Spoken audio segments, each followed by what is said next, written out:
My name is Colin Walpert. Today I speak about the word is not a word. The use of in speech is absolutely unnecessary. It is theft. According to the yoga yama Asteya, which means non-stealing, the use of in a sentence, in a word, in a paragraph is stealing. Instead of providing people with the space to digest and consider what you're saying, you fill the space with words like you know, all of these hook words that are used to fill the space. Now, teaching a lot of yoga to-be teachers, I spend a lot of time critiquing the language that students use when they're learning to become yoga teachers. And one of the things that students think is that they need to fill the space with talking all the time.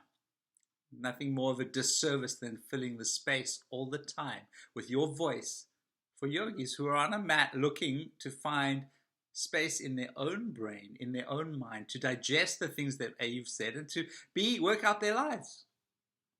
When people are speaking and they fill all spaces with etc., it's taking away from the space and detracting from the respect that the viewer needs to have when listening to whatever it is that the speaker is conveying.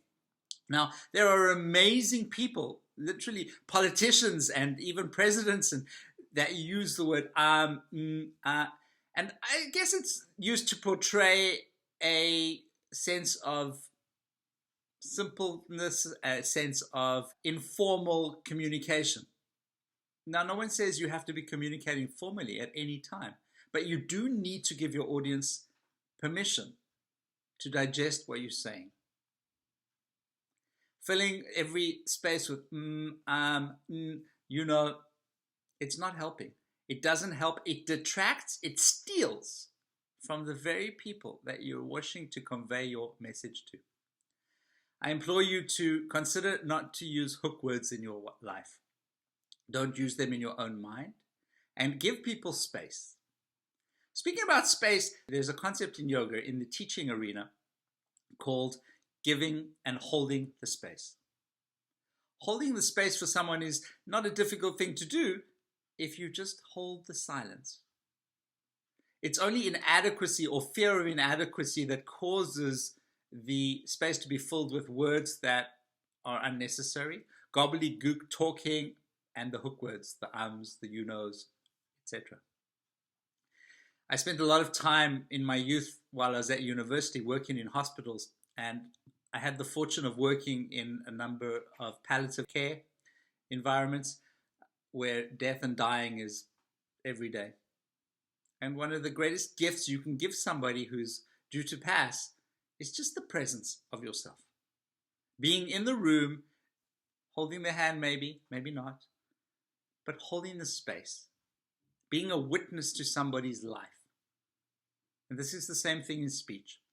When you hold the space for somebody, you give them the permission to be themselves, not that they need it from you, but as opposed to taking it away from them.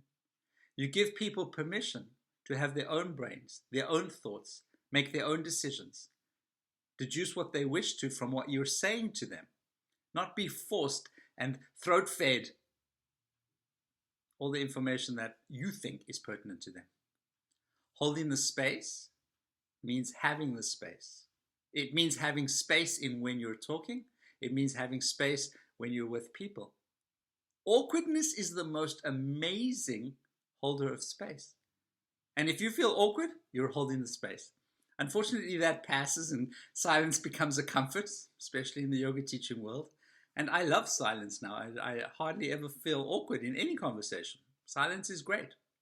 Silence is also one of the most powerful negotiating tools in business, but we're not here to discuss that at this time. So I implore you to let go of your hook words, give up on the you know, there are a bunch of them. See if you can work your life without that. And one of the tips that I'd like to offer you in order to get the hook word out of your world is write it down big and bold on a piece of paper, stick it up on the wall in front of you, and look at it a lot. Eventually, after 21 days, you will stop using that word and give people permission to have their own space, to make their own decisions, to digest what you're saying, deduce what they want.